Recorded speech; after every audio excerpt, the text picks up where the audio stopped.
10 WWE moves adjusted to make them safer.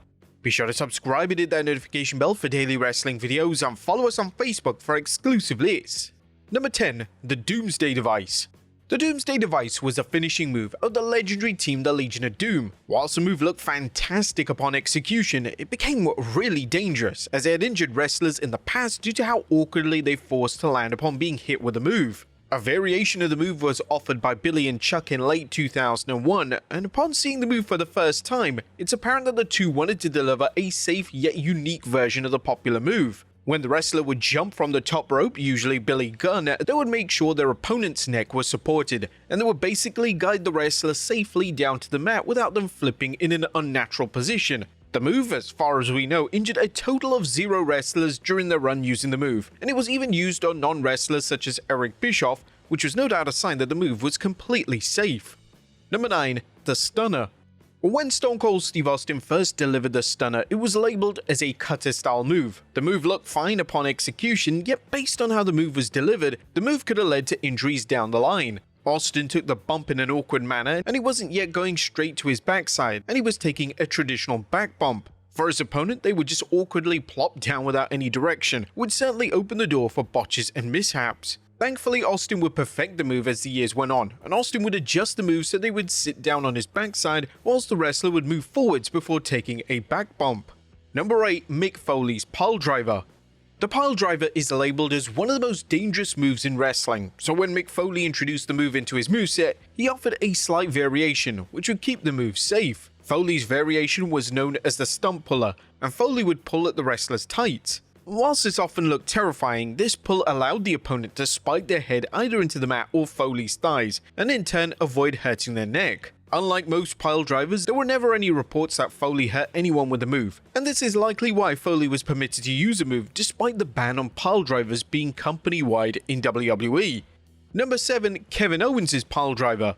In the modern era WWE, a wrestler delivering a piledriver was unheard of, but that was until it became a big part of Kevin Owens' character in 2024. WWE allowing Owens to use the banned move showed just how much faith they had in him as a wrestler and how they were trusting him to not injure anyone with the move. The trust was furthered when WWE would allow Owens to hit the move on top names such as Randy Orton and Cody Rhodes, and the fact that these names were comfortable with the spot added to Owens' reputation. Owens' version of the move would be a relatively safe package piledriver, but it was when Owens delivered the move on Rhodes where he decided to make a subtle adjustment. When delivering the move on Rhodes on Saturday night's main event, Owens would purposely clean his hands on his shorts before executing the move. This meant that Owens wouldn't lose his grip, and he could make sure that Rhodes landed safely. The clip of Owens' adjustment quickly went viral, and fans were quick to praise Owens for doing everything he could to make the move completely safe.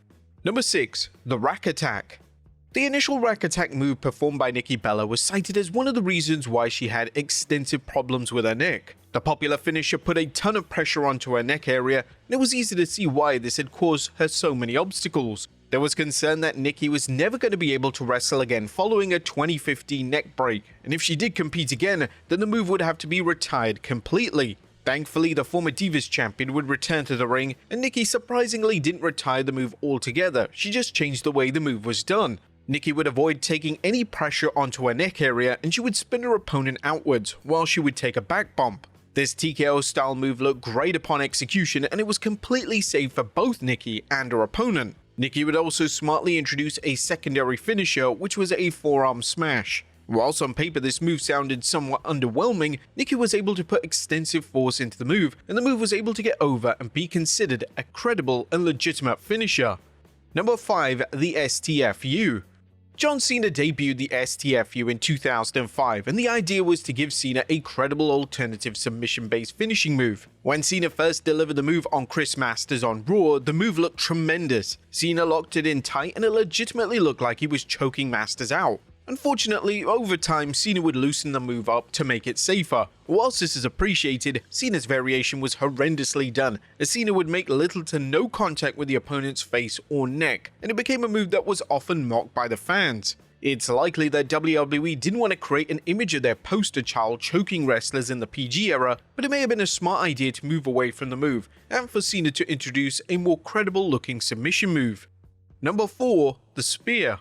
Now, there have been some brutal spears over the years in WWE. Goldberg's spear was prone to just run down whoever was in the way, and recently Bron Breakker has been delivering some of the most memorable spears in the modern era when delivering the iconic move. But when it comes to Edge, he opted for a different style of finisher. Whilst Edge could have easily delivered the move as if he was putting as much force and intensity in as possible, the Rated R superstar opted to basically hug his opponent and safely bring them down to the mat. Now, this didn't mean that Edge's spear was poorly executed, it was just obvious that Edge was trying to make his opponents land as safely as possible. Number 3. The Tombstone piledriver. Now, the Tombstone piledriver has been amended a number of times over the years. When the dead man first delivered the move, he was prone to having the opponent over his shoulder, and he would sometimes jump in the air and spike his opponent right into the mat. This is something that he did upon his debut in WWE, and it looks devastating. And naturally, this could lead to injury, and it's not worth taking any risks when it comes to head and neck landings. Some fans have theorized that Hulk Hogan was partly responsible for the dead man switching up the move, as Hogan falsely claimed that The Undertaker hurt his neck with the move at Survivor Series in 1991, even though you can clearly see on the video footage that his head hits nowhere near the chair. The dead man's adjustment of the move saw him retire the jumping element of the move, and he would also bring his opponent's leg around his head to safely bring them down. This was a much safer version of the move, and there were never any reports or rumors that it led to an injury. Number 2. The Pedigree. Now, the Pedigree is one of the most famous moves in wrestling history, but when the move was first delivered on WWE programming, there were concerns that the move was outright dangerous. When Triple H first did the Pedigree on WWE television, he kept a hold of his opponent's arms, and when he hit it on wrestler Marty Garner, Garner managed to get spiked headfirst into the mat. According to Garner, during an interview on In the Weeds, he genuinely had zero idea what the Pedigree was, and this clearly impacted the way he took the move. A lack of knowledge regarding the move was detrimental, and the game needed to change how the move was delivered so nobody else could suffer any further harm. Moving forward, Triple H would completely let go of his opponent's arms, and this would allow the wrestler to take either a front face bump or a bump to their knees and ultimately avoid any harm. And number 1. The punt kick. Due to increasing concerns relating to head trauma and concussions, WWE would be reserved in allowing the legendary Randy Orton to use the punt kick. The move would basically become semi-retired, but that was until 2020 when Orton would bring back a new version of his iconic Legend Killer persona. Now, to make the move more safe, Orton would deliver the move on names that WWE knew could take it safely, and WWE would also allow Orton to pre-tape a lot of the action, so they could make sure that his opponents were okay. Orton would also work out a way to angle his foot so that he wasn't deliberately blasting his opponent right in the skull. The former WWE champion would discuss the safety adjustments during an interview with TalkSport, so a lot of people didn't want to take it, and of course, I kicked Vince. Everyone remembers in 2009 when I kicked Vince and I gave him a concussion. I was so excited I had this opportunity that I lost track and sight of the number 1 priority: take care of your opponent. Not just with me being a little older and the current situation with the pandemic where we were taping for the past few months, I was able to play with the idea of bringing the punt kick back. Since I was playing the Legend Killer,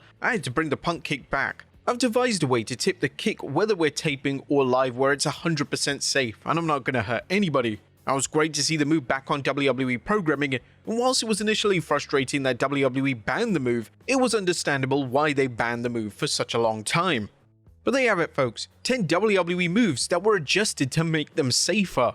Be sure to leave your comments down below, and I'll see you next time with some more wrestling content.